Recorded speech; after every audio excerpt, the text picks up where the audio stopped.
It's Tony Robbins again. Listen, people ask me all the time, if you really want to get lasting change, real results that stick around, what do you got to do? What are the most important things you've learned, Tony, in that area? And I tell people the most common thing people talk about is how they want to make a change in their life. But everybody wants a change, but nobody wants to work out. Everybody wants muscle, but nobody wants to train. See, one of the challenges that we have in our lives is we don't realize that the process of training ourselves, the process of conditioning ourselves actually feels incredible once you get that initial momentum. But most people don't. Why? Why do so many people say, well, I lost 100 pounds, the same 10 pounds 10 times, or they'll tell me, I'm on my 4th day without a cigarette, man, I'm doing really good. If you're counting the days, it's not lasting change. You're just counting the days you can tell people how long you lasted. If you want lasting change, you've got to give up this idea of trying something. You got to decide you're going to commit to mastery. And when I say commit to mastery, what I mean by that is most people dabble. They talk about, well, I'd like to change my body, I'd like to change, make my relationship better, I'd like to have more passion there, but they don't know what to do. And even if they did, they don't have enough detail to be able to follow through. They haven't made the shifts in their own emotion and their psychology to follow through. And it isn't that difficult, but there is a path and it requires consistency. Think about it. Everybody overeats some of the time. Everybody gets angry or frustrated or sad or depressed some of the time. Your life is not controlled by what you do some of the time. It's what you do consistently. And here's the secret. Whatever you want to make better, you better make sure you measure it more often.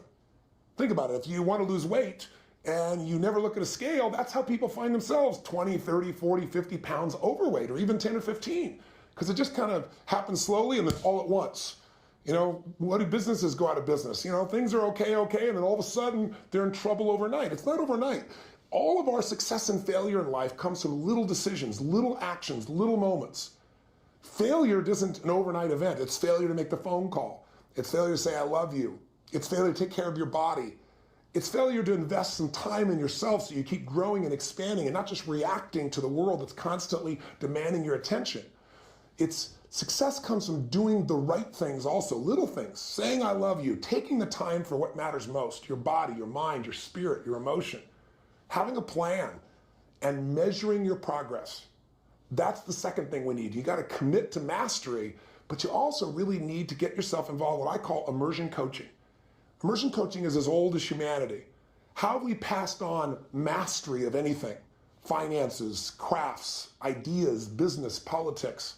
Usually you went to live with somebody, you went to work for somebody, you became an apprentice. And maybe decades or years or decades of your life, you'd commit time to be around that person day and night so you could see and feel all the little distinctions that make them so masterful at what they do. Today, people have no patience. We all want it right now, and people don't only not commit to mastery, but they rarely even find a real mentor or coach. They think they have all the answers, they try a few things, if it doesn't work, they run to something else. If you want a great jump in the quality of your life, an extraordinary jump in the quality of your life, you got to set yourself up to win. You got to set yourself up with a process that allows you to consistently grow, consistently enjoy your life, and consistently produce the results that you're really after.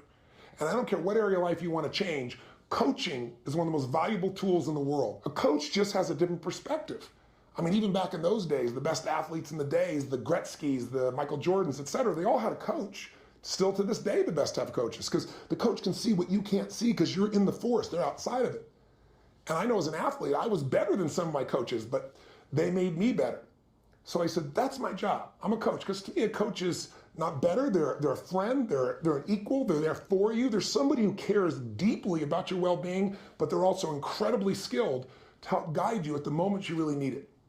And so I started promoting this idea of being a coach, and the sports metaphor helped some people, but the media didn't buy into it very much. But I was able to succeed finally because I was able to keep measuring these results. After years of calling myself a coach, and there was no coaching industry, nobody talked to themselves as coaches, I remember at one point I hit a point where I was about to give it up.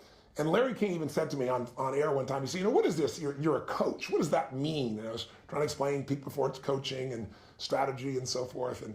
And right about that time, suddenly coaching became the term of art, and everybody was a coach. Therapists started calling themselves coaches. Financial planners became coaches. It just became the term of art. So it's been a fascinating journey watching that word come in, because what I did is I helped build that term by making it based on real results. We build on success, and that's part of our success coaching system. our immersion coaching system. The bottom line is I got such great results that pretty soon I was coaching Princess Diana, President Clinton, Andre Agassi, the LA Kings. It just grew and grew and grew. And today I'm very proud to say that I'm the most successful coach of our type in the world.